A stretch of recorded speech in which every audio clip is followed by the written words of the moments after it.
it's me, your Gemini friend.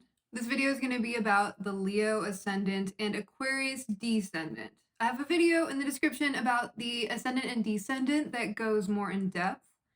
But for this one, we're going to talk about Leo. And if Leo is your rising sign, the sun is your ruling planet. So you're going to want to look in your chart at where the sun is.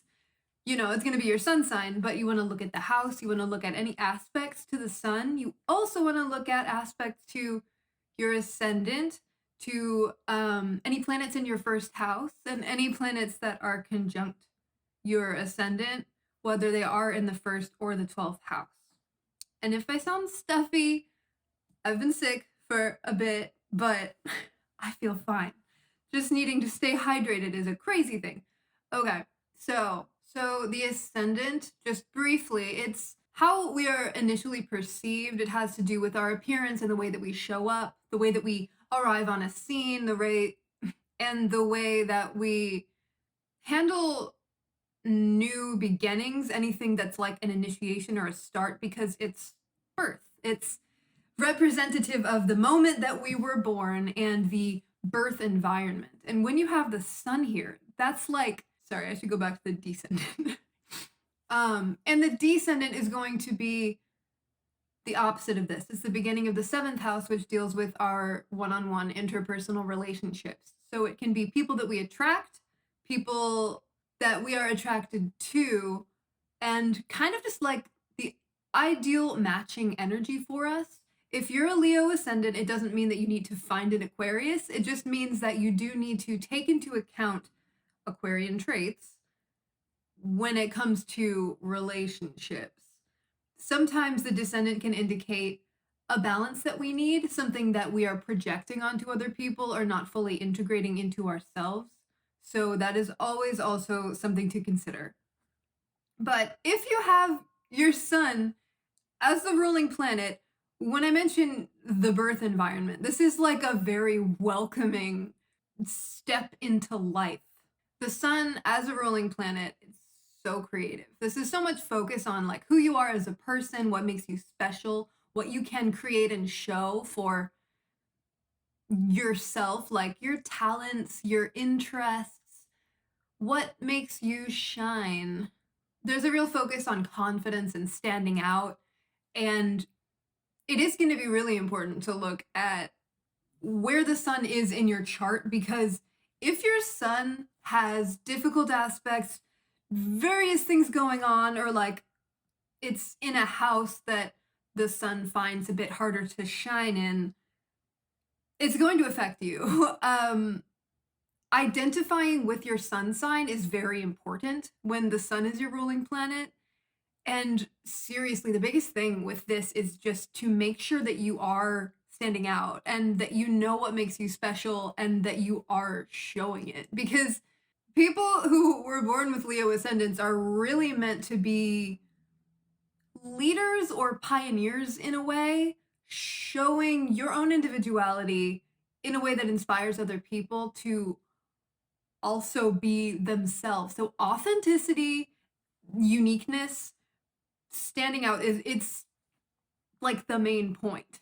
And when you enter a room, people likely notice you. It's carrying the sun with you wherever you are, even if your sun is in a sign that is more reserved, like Capricorn or Cancer, or just a less bold energy. It doesn't mean that you need to be like a Leo, you know? You just have to find what it is that really feels genuine, that you really want to use to express yourself, especially when it comes to your appearance. What feels right for you is gonna be the right thing. Because you never know if you being your unique individual self is going to inspire someone else to be like, oh, I've always wanted to do that, but I've never been brave enough. Go, do it. Like, just do it. It's great for you. It's really good for your spirit to lean into things like that. And Leo, a Leo ascendant, it's characterized by being charismatic and shining, like being a beacon of light in your circle of whoever's around you, this is a bright and childlike energy. It's imagine being a kid without all of the conditioning that growing up has given us and just acting the way that you really feel at your core without any fear of judgment. That is the way to be when you have a Leo ascendant. It's warm and generous, and there is this inherent need to be recognized. You are meant to shine. Like, I can't emphasize that enough. You're likely artistic or creative in some way, even if it's just like being really expressive in the way that you dress or the way you do makeup. And hair is always a Leo thing, you know, the lion's mane. So your hair might be a big deal to you. Or it could be something significant that like causes you to stand out. The thing about being in the spotlight is that there is a lot of pressure. So you could definitely feel pressure to change things about you. That's why the authenticity is so important. This is a very independent sign. You could be more comfortable in authority positions or just find yourself naturally in them because people will come to you because they see that you have something to offer and they want it too.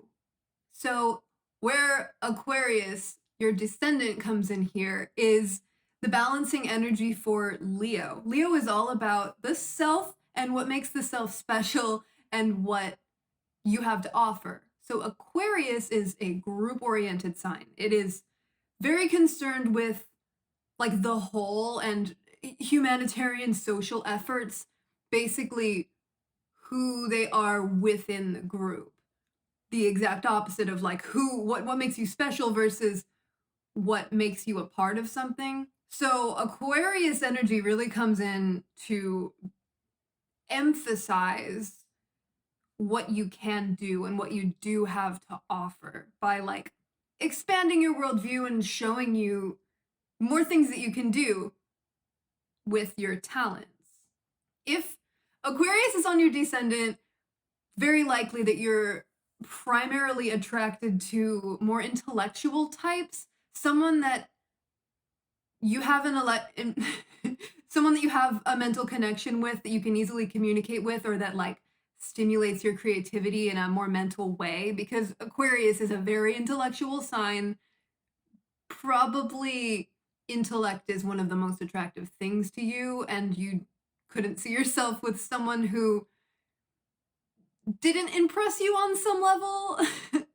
But what this does by introducing you to a group or an idea that's like bigger than just you, since Aquarius is so innovative and focused on the future and like where we're moving, the direction of humanity.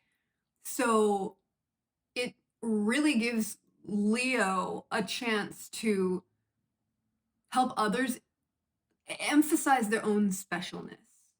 Because this energy can get caught up in itself.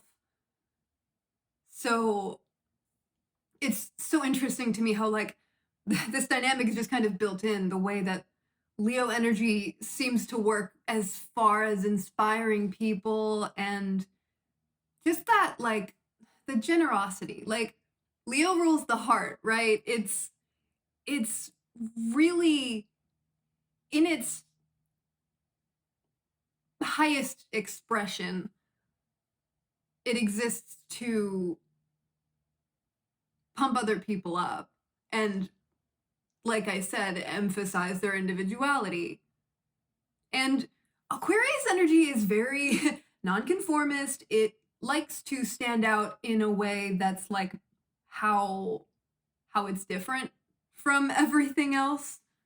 So that can also be a real source of like freeing just freedom, like finding someone who is very unique and does not hesitate to express themselves authentically, even if it's like extreme. So that's inspiration in itself.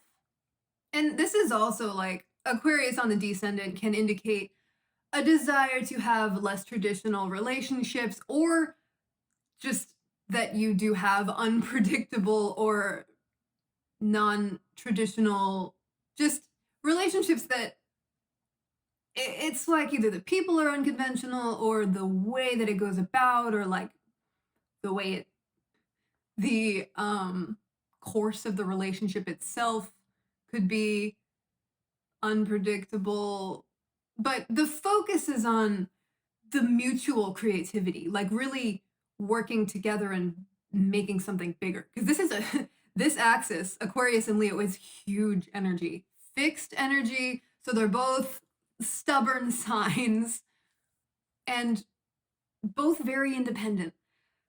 Like, think of, I mean, Leo and Aquarius, it's like two people with very strong opinions working together to actually create something so incredibly innovative from that.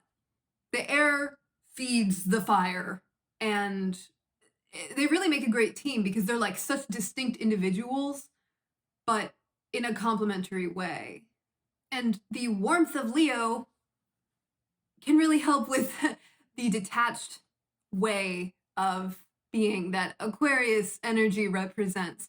Aquarius is like one of the very most emotionally detached signs, and so much is going to depend on like within the individual person's chart, but they're very opposite in that way. Like hot and cold. And the last thing with the Descendant, when it comes to projecting parts of yourself that you have not integrated, there could be a tendency to project your more unconventional, unique side onto other people and be attracted to those people because you're wanting to bring it out in yourself. You're wanting to express yourself in a very unconventional, non-traditional way. And if you find that you are continually getting into relationships that feel like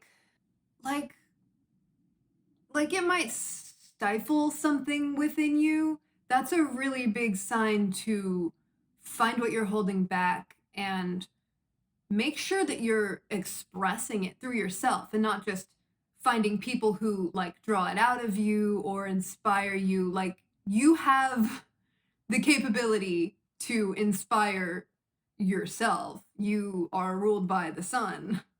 But in that case, you could have this is basically telling you that if you are holding anything back, if you have dreams that you are just ignoring out of a sense of like duty or practicality, please lean into your dreams and your creative side. The number one thing for someone with the sun as their ruling planet is to create. That it's you came here as a pioneer, as like a way shower. So make sure you're satisfying that part of your soul. So that's what I have to say on this. Thank you so much for watching. Let me know what you think and like and subscribe if you want to. Let me know what sort of videos that you would like to see. And just thank you so much for watching. I love you.